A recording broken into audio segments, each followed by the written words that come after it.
Naam, karibu kwenye simulizi yetu nzuri ya kusisimua itwayo Maagano ya Damu, ambayo inafundisha na kuelimisha na kufurahisha pia ndani yake. Usikose, karibu uwe nami mwanzo mpaka mwisho wa season yetu hii ya kwanza. Karibu uenjoy nasi. Vijana hao wawili watafuta mahari kwa jasho na damu, wakionekana kwa mganga kwa lengo la kutaka utajiri. Wakiendelea kuimba nyimbo za mizimu ya huyo mganga kwenye nyuso zao zikitapakaa hofu na uoga ndani yake.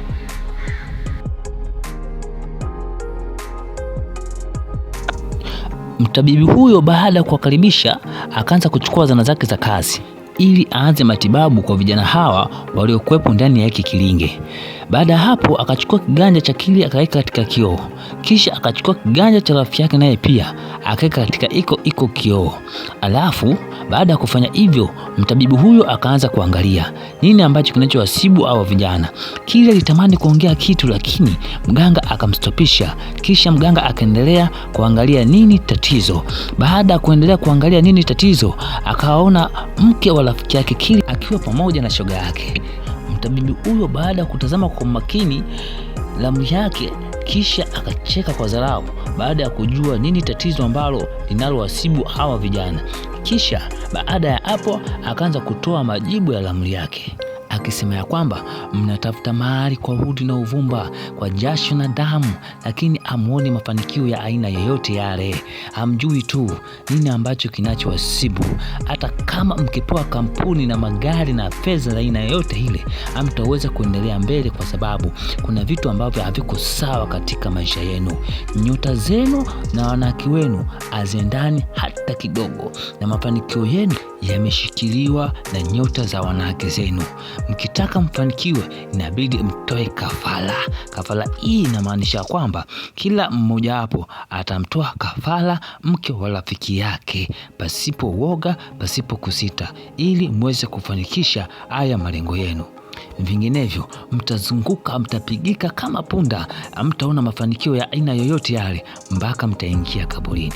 Vijana hawa baada ya kusikia maamuzi makali ya mtabibu au masharti makali ya mtabibu huyu, wakaanza kutazamana, kisha wakaanza kujiuliza maswali katika vichwa vyao. Je, tufanye kama mganga anavyotaka au inakuaje? Kisha mganga akawaambia, nyinyi ni vijana jasiri sana, mnaweza mkafanya maamuzi magumu bila kujitia nafsi zenu.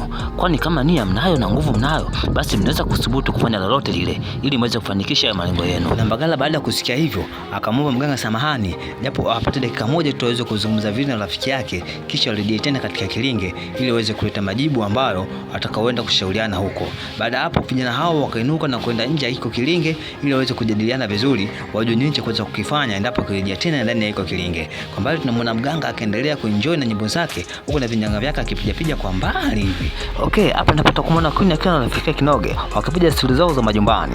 Huko Queen leo akawa anataka kupata ubuyu mpya wa huko mtaani anapokaa rafiki yake Kinoge. Lakini cha ajabu kwamba Kinoge leo amekuja na stori yake mpya kabisa, akisema kwamba leo mimi na surprise hii ni special kwa mtu maalum ambao niliyomwandalia. Queen nikitaka kujua surprise ni aina gani hiyo, mbona kila jambo likija kwangu huwa ananiambia leo kwa nini unifiche rafiki yangu? Akasema hapana, asili mtu yeyote kujua tofauti na yule ambaye nilimwandalia special. Akasema basi sawa, haina shida rafiki yangu. Haya, tunarudi kwa bwana Mbagala akiwa na rafiki yake Kili. Wakitoka pembezoni kidogo na kilinge, wakaanza kusemezana kwa kile ambacho alichokisema mganga mule ndani. Okay, Mbagala akaanza kumwambia Kili, unajua nini rafiki yangu? Alichosema mganga mimi nimekielewa vizuri, lakini nishindwa kukurupuka pale kujibu kwa haraka kwa sababu unaweza ukajibu ukajiona kwamba umepatia kumbe umekosea. Ndio maana nimekuta hapa rafiki yangu nikusikize nawe pia mawazo yako unasemaje.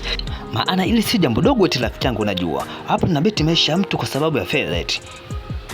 Kili akamwambia Mbagala, nafsi yangu nahisi kama kuingiwa na uoga vile kwa maneno ambayo alisema mganga. Naona kama ni mtego hivi. Maana waganga wengi sasa hivi ni matapeli tu, wala sio wa kweli. Unaweza kufanya maamuzi magumu, mwisho wa siku unakuja kujuta katika maisha yako.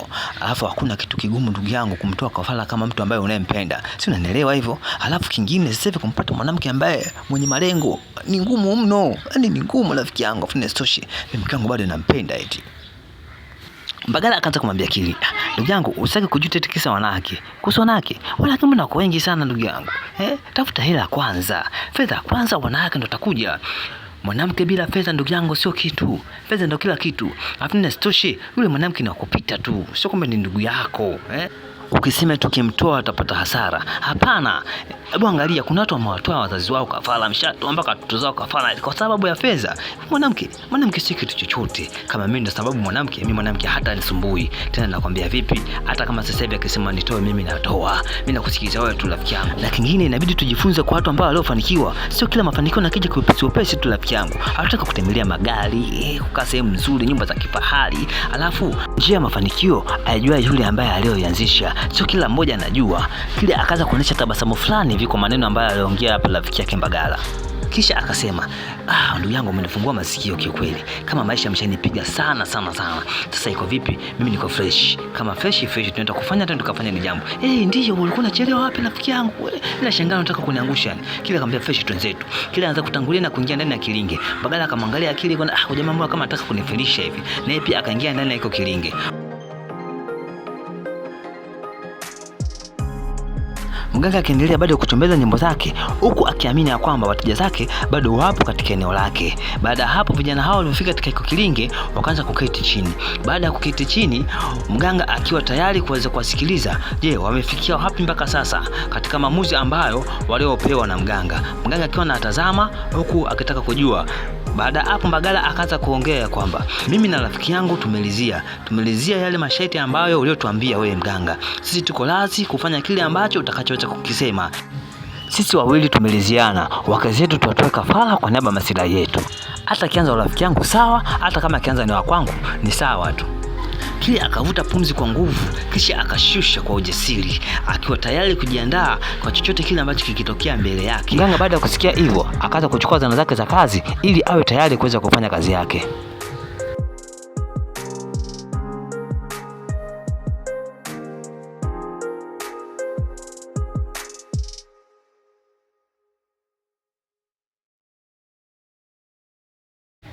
Mganga baada ya kuchukua mwanamwombe na kutoa mrija yake ndani yake, akaanza kuwapaka dawa katika paji zao za uso ili kuweza kuutoa uoga pindi atakapofanya hiyo kafara.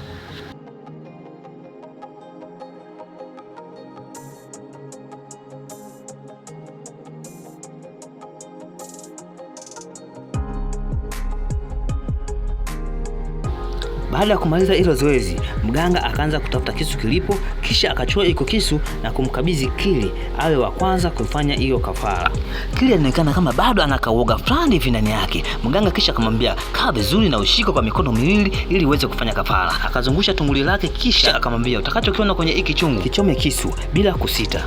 Mganga akiwa anaweka chungu chake vizuri huku akiomboleza maneno yake akimwone kwa kimya. Kisha akamwambia, huyu hapo ambaye unayemuona huyu, mchome kisu. Ndani ya hiki chungu tunamwona Queen akiwa anaendelea kupiga story na rafiki yake. Kila alipochungulia akamwona shemeji yake, kisha akamwangalia rafiki yake naye pia kuhakikisha akaangalia. Alipoangalia akamwona mkeo, kisha akamwambia, bwana inabidi tu mchome, haina jinsi kwa kuwa mimi na wewe tayari tumeshaliziana. Kwa ukimuua mke wangu, kesho na kesho kutwa nakuja kumuua mke wako. Kwa hiyo Kili naye pia kwa ujasiri akachukua kisu kwa kushika kwa mikono miwili, akamwangalia mshikaji wake tena kwa mara nyingine, akamwangalia na mganga, kisha akachoma kisu katika kichungu. Queen akapokea maumivu makali kule aliko. Baada ya kuchoma katika kile chungu, nafsi ya shemeji ikatoka. Kili baada ya kutimiza zoezi hiyo, mganga akaanza kumpokea kisu Kili kutoka katika mikono yake. Anaweza kupokea kisu kutoka katika mikono yake huku tunamwona Kinoge akimuuliza Queen, kulikoni? Queen akamwambia, hapa chini ya chembe kuna kitu kimenichoma kama misili ya kichomi hivi. Kinoge akaguna akamwambia, vipi? Ulishaye kukata chembe? Akamwambia, hapana, sijawahi kukata chembe. Kinoge akamwambia, ndio yangu nitakuwa ni chembe. Hiyo ni chembe ya moyo. Queen akasema, chembe ya moyo? Wala sijawahi kuuma toka nizaliwe. Kinoge akamwambia tena, hiyo itakuwa ni chembe ya moyo. Tena akija shemeji mwambie afanye haraka iwezekanavyo awahi kwenda kukutibia. Vinginevyo utashindwa hata kunyakua kidumu cha lita 5, kwani kikizidi sana inakuwa ni shida hiyo. Queen akasema, wewe usiseme hivyo. Mbona kama unanitisha hivi? Akasema, hapana sikutishi bali ukweli ndio hivyo. Baada hapa sasa mganga anapopokea kisu kutoka katika mikono ya Kili. Kili kama haamini hivi kile ambacho alichokifanya. Huko akimwangalia mjanja kwa jicho fulani hivi. Huko rafiki yake akimwangalia mganga akimwangalia na Kili akiwa katika ujasiri fulani hivi, lakini ndani ya moyo wake akawa kama anahisi kama kujuta hivi katika moyo wake. Kili akawa kama kuna sitofahamu fulani hivi kwa jambo ambalo lililotokea, kwani hakutarajia kwamba akifika kwa mganga anaweza akapata masharti makali ya sampuli hiyo. Mganga akaanza kuambia, mtu huyo akifa siku yoyote ile atakiwe mtu yoyote aweze kuzuia katika msiba wake, kwani hili jambo ni siri kati yenu nyinyi wawili tu, asisike na mtu mwingine yoyote. Hata kama watu wakijaa hapo inabidi mwatimue, alafu maiti maiti hataki kwenda kuzikwa. Maiti haya inabidi akae chumbani kwako wewe ambaye uliyeua. Ina maana kwamba ni Kili. Maiti haya akae chini ya uvungu wa kitanda chake endapo akiendelea kuishi na mkeka humo ndani. Kili akamwambia mganga, kwani tusiende tukumzika au ikawa pembezeni kidogo tofauti na humo ndani? Mganga akamwambia hapana, kwani huyo ambaye akikaa humo ndani ndio fedha yako, kwani hataweza kufa kabisa, bali atakuwa ni msukula wa kuweza kutia fedha katika biashara zako. Na akamwambia kwamba ukisibutu kwenda kumzika mbali tofauti na uvungu wa kitanda chako, kumbuka kabisa haya ni maagano, na maagano haya ni maagano ya damu. Basi kinachokuja kuendelea hapo ni koo kwa koo kuendelea kufa kila mmoja, na kisha wa mwisho tukuja kufa wewe, kwa sababu ya kwamba hiyo nafsi itakuwa inatafuta mwili wake, na endapo kosa kutafuta mwili wake kwa muda mrefu, basi nafsi hiyo ugeuka na kuwa jini mmoja ni mbaya sana, ni jini mpenda damu, ni jini mtoa roho. Na baada hapo sasa ataanza kuzuru nafsi ya kila mmoja katika familia zenu. Baada ya kusikiliza masheti kwa muda mrefu, kisha Kili akainuka na kuanza kutoa sadaka na kuweka katika kisefuria hicho ambacho mganga alichomwambia aeke. Baada hapo mganga huyo akawaruhusu vijana hao na kuweza kuinuka na kuondoka katika kilinge na kurejea katika majumba yao.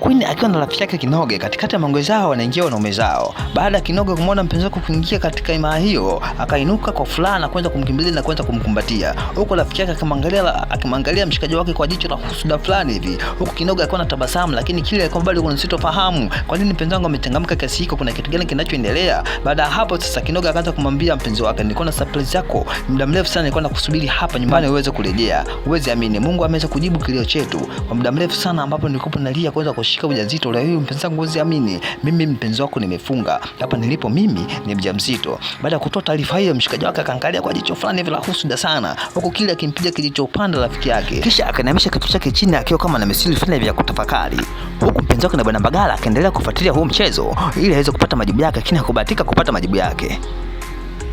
Naam, sisi tunakufuatilia simulizi zetu nzuri itwayo Maagano ya Damu Season 2. Kili kutoka Chetu Media. Thank you.